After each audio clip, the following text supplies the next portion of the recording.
Welcome back.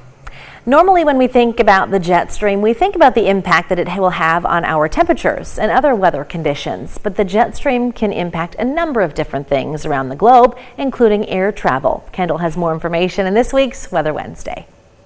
Oftentimes in the fall and winter, meteorologists will reference the jet stream because it can be a very important tool when it comes to forecasting temperature changes and even precipitation for a certain area.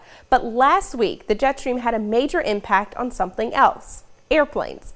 Let's backtrack just a little bit and talk about what the jet stream is first. It's that band of fast-moving air that sits right around 5 to 9 miles above the Earth's surface. It does serve as a boundary between warm and cold air. So now that we are in the fall and entering into the winter season, we have a major temperature difference between the cold poles and the warm equators. So as a result, our jet gets faster.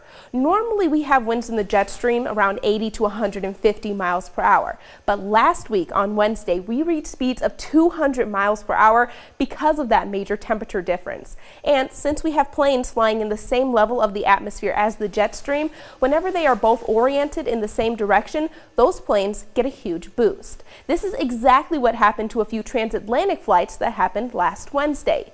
One example of this is an American Airlines flight that was traveling from New York City to London's International Airport. That puts their flight path directly over that exceptionally strong jet stream.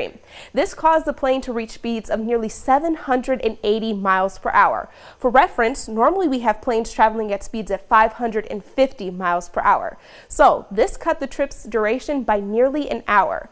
Now, aviation meteorologists, they know about this. So whenever they can, they will use the jet stream as almost a GPS for pilots. But of course, this is only the case for planes that are flying west to east, since that's the direction in which the winds of the jet stream flow. It's the opposite situation for commercial pilots that are going to be flying east to west, where they try to avoid flying directly in the jet stream as much as possible. Back to you.